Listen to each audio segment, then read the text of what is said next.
Merci pour votre considération et constance de renouveler sans cesse sur cette télé, notamment Star 21 TV, la télé du 21e siècle et plus particulièrement à cette émission Café Presse, l'émission qui passe en revue l'actualité sociopolitique de la Guinée à travers notamment une analyse approfondie des professionnels de la plume et du micro. Ils sont avec moi dans cette émission, Ousmane Tounkara, j'allais dire directeur de l'information de la radio Espace FM, mais également Kerno Amadou Mbone Kamara, Rescafé numéro 4, on l'appelle comme ça, dans la presse, directeur de publication du site Guinée 114 et sans oublier également le directeur général de la radio Fontaine Golen FM, Cheikh Sadibou Ndoye. Alors, on parlait notamment de cette... alors, rapidement, vous demandez une minute.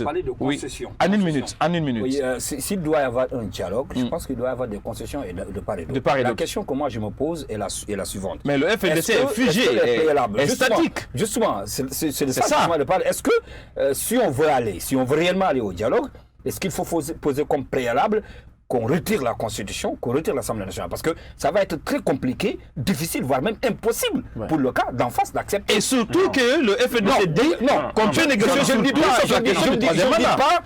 dis pas que le FNDC ne va pas accepter ou va accepter. Je ne dis pas. Mais je parle par rapport, puisqu'on parle de dialogue. Quand on parle de dialogue, c'est deux cas.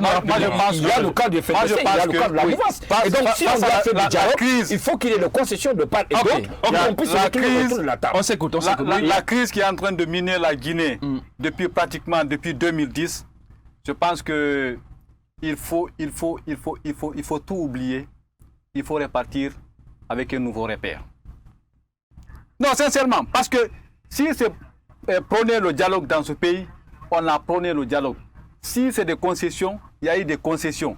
Il y a eu la trêve, Thierry le rappelait tout à l'heure là. Mais jusqu'à présent, on peine à sortir la tête de l'eau. Non, Ousmane Tounkara. C'est vrai, mais attendez. Ousmane Tounkara, je te vois trop rêver. Parce que moi, je me demande. Je vais rêver. Aujourd'hui, le FNDC se résume en quoi, en réalité?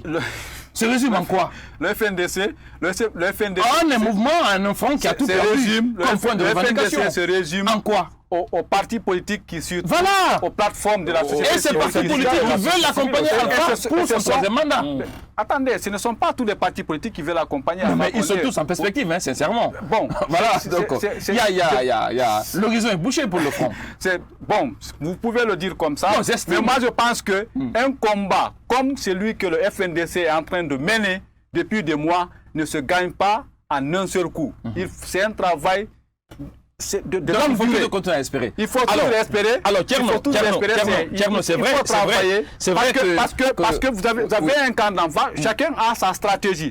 Donc, vous utilisez toutes vos stratégies. Maintenant, celui qui va être plus fait, mais pour l'instant, finira par l'emporter. Pourvu qu'on mette l'intérêt supérieur de la nation. Oui, je sais que tu n'es pas d'accord avec moi, c'est la réalité quand même. C'est une évidence. Ça me gêne, avant de dire, pour terminer sur ce sujet, ça me gêne souvent qu'on dise Alpha Condé est le vainqueur. Non, semble être pour le moment le gagnant du combat. Je finis.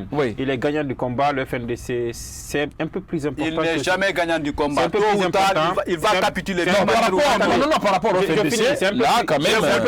Personne n'est gagnant d'un combat. Non, on va s'écouter. C'est un peu plus important. En fait, il ne s'agit pas d'un combat entre Alpha Condé et le FNDC. Il s'agit d'un combat entre l'imposture et la défense des valeurs. Légalité, et la démocratie. Nous avons un pays et on a pu vaincre, on a pu enlever devant nous l'obstacle, le miracle des élections présidentielles crédibles. On a organisé en 2010 pour la première fois, dit-on, des élections inclusives, crédibles et démocratiques. Ça, on a pu ça. Donc, désormais, on devrait pouvoir maintenir ce cap-là, organiser désormais, comme en 2010, des élections acceptables. On devrait pouvoir ça. On ne va plus organiser des élections comme la 98, comme des élections avec Lansana Conté au plat. Ça, c'est déjà un acquis.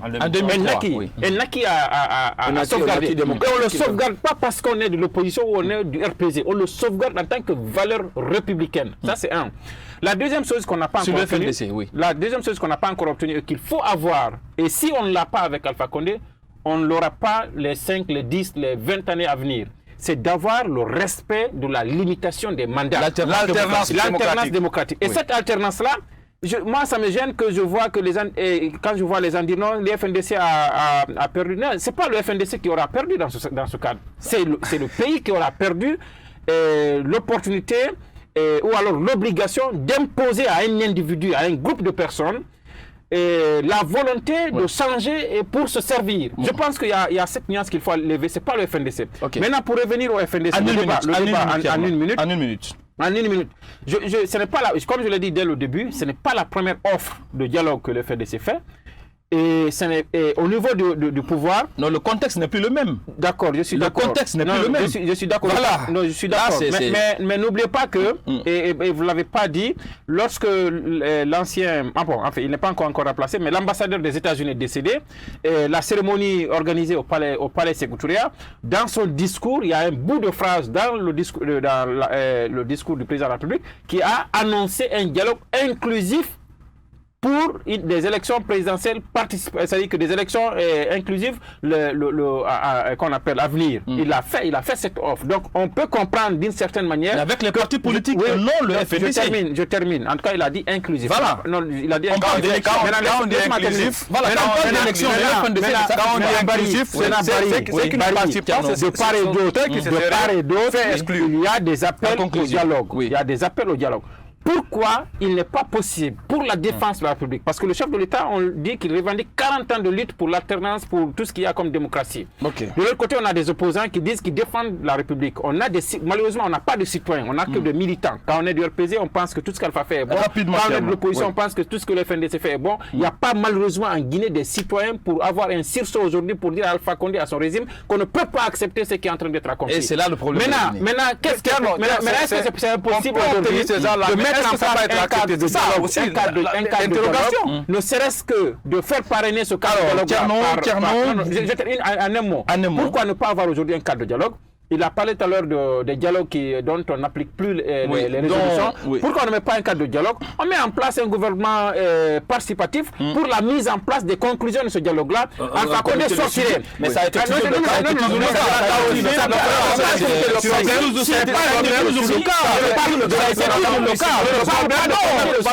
Le problème pas le comité de suivi. Le modèle que je... Là aussi,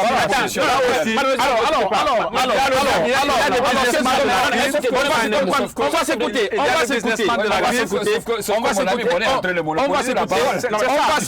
On est largement pris par le temps. Je rappelle quand même qu'on a d'autres thèmes inscrits à l'ordre du jour au milieu de l'émission Café Presse. Alors, on va toujours continuer notamment à parler du FNDC, mais cette fois-ci, aspect politique. Il faut rappeler également qu'il y a eu également cette plainte des leaders, membres du leaders partis politiques, il faut le dire, membres du FNDC qui ont décidé de saisir notamment la commission de la communauté économique des États de l'Afrique de l'Ouest par rapport notamment au changement de la constitution en Guinée. Alors la question, quelle est l'opportunité d'une plainte à ce niveau pendant que déjà ces leaders-là, bon, il y a eu une première plainte du FNDC qui a été déboutée et il y a également ces leaders politiques, membres du FNDC qui décident à nouveau de saisir notamment la commission de la CEDEAO. Parce que quelle est l'opportunité d'une telle plainte pendant que déjà tout semble être consommé en Guinée avec le régime d'Alpha Condé en tout cas? L'opportunité, elle est toujours là. La CEDEAO, c'est une institution. Et les choses vont évoluer.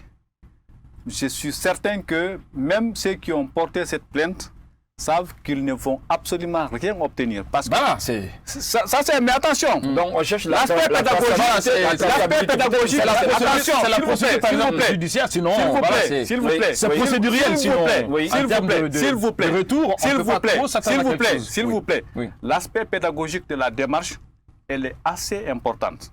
Parce que les hommes, nous allons partir. Mais les institutions vont rester. C'est pourquoi j'ai parlé de traçabilité. Voilà. Aujourd'hui, ces leaders ont porté plainte. C'est tout ce qu'ils peuvent faire. Ils ne peuvent pas faire plus que ça. Mais l'histoire est là pour témoigner. Qu'est-ce qu'il faut s'attendre demain? Et ils rêvent que la commission que la CEDEAO leur réponde favorablement. Mais ce n'est pas, toujours dit que leur rêve va se réaliser. Voilà. Mais de toutes les façons, ce qui veut dire que s'il vous plaît, il peut avoir une surprise agréable. D'abord, tu dis comme ça. Il ne faut pas exclure ça.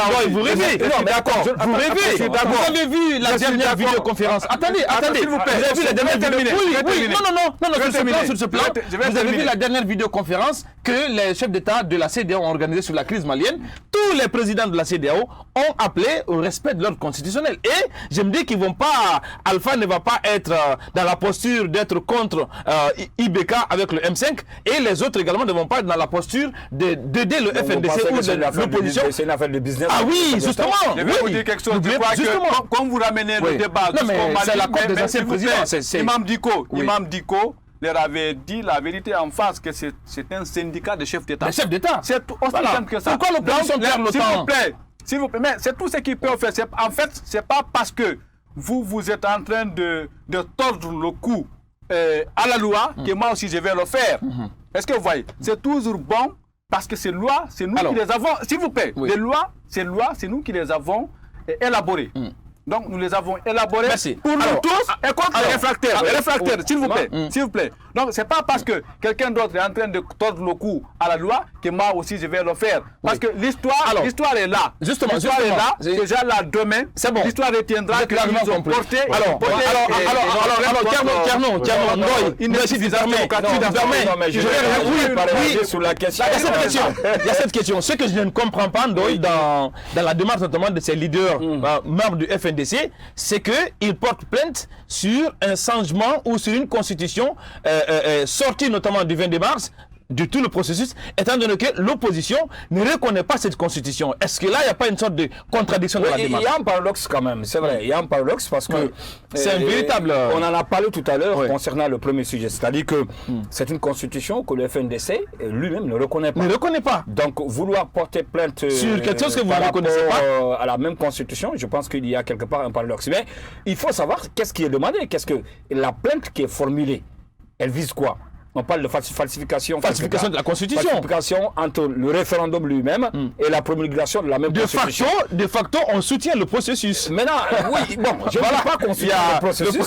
Je ne dirais pas qu'on soutient le processus. Mais c'est ce que ça sous-entend. Mais on va revenir un petit peu sur ce que Tounkara a dit. Ça aussi, il ne faut pas l'oublier. C'est vrai, le FNDC, en portant plainte, peut peut-être penser qu'au départ que c'est juste quelque chose de formel, il n'y aura pas, en tout cas, il n'y aura pas de gain de cause, il n'y a pas un résultat probant, mais puis une question de traçabilité pour que l'histoire puisse retenir demain que le FNDC était contre telle chose et avait porté plainte.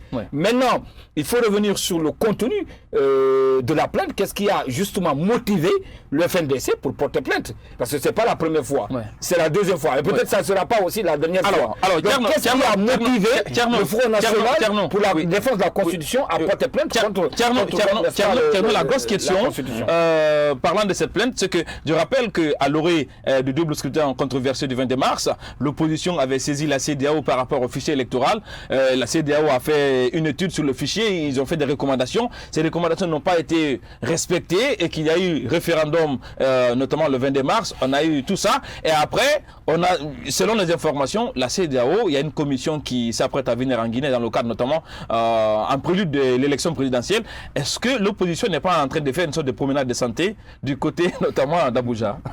Non, vous savez, c'est dans son rôle que l'opposition essaie de passer par toutes les voies nécessaires pour contraindre, mettre pression, parce que c'est ça l'objectif, c'est mettre pression au régime qui est en place pour que celui-là respecte les principes. Et c'est naturel dans toute démocratie, cette interaction entre opposition et parti au pouvoir. C'est naturel, sauf que il faut souvent des principes, des repères auxquels tout le monde doit s'accrocher comme valeur. Il y a des lignes à ne pas franchir, ce qui n'existe pas chez nous. On veut toujours aller trop loin. Sinon, je reviens à la question. Ce n'est pas fortuit, ce n'est pas une promenade de santé. Vous savez qu'il y a une pression que le FNDC est en train d'exercer, et au niveau interne, il y a une pression, et au niveau à l'international. Mais qui n'a pas d'effet sur... voilà. Non, il n'y a pas d'effet. Il y a toujours un effet. L'effet peut être immédiat, tout comme il peut être... Oui, laissez parler. Allez, espérons que pas mon tour. Oui, mais quand je ne suis pas d'accord avec vous, je vous repose des questions. D'accord. Maintenant, pour la compréhension, laissez-moi finir. Oui. Je vais dire que si le FNDC... Parce que vous semblez dire que sa lutte à l'international n'a pas d'effet. Si le FNDC n'avait pas fait la lutte qu'il a fait jusque-là, on n'aurait pas forcément eu cette résistance à l'international. Je vous rappelle qu'Alpha Condé, quand il est venu avec son histoire de Guinée-Isbac, avec ses relations, ses réseaux un peu partout, il voyageait partout, il a été président de l'Union africaine et tout ça, il avait des réseaux un peu partout. Il semblait en quelque sorte être ce tome de... Il a même été présenté en Guinée ici comme le candidat de l'international. On était là en 2010. Il a été présenté comme le candidat de l'international.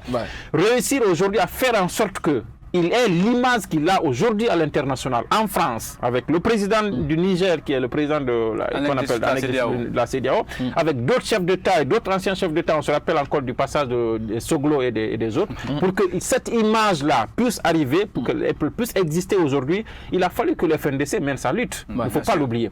Et cette pression à l'international, elle est importante, elle est très importante, et parfois elle pousse même le pouvoir à poser certains actes.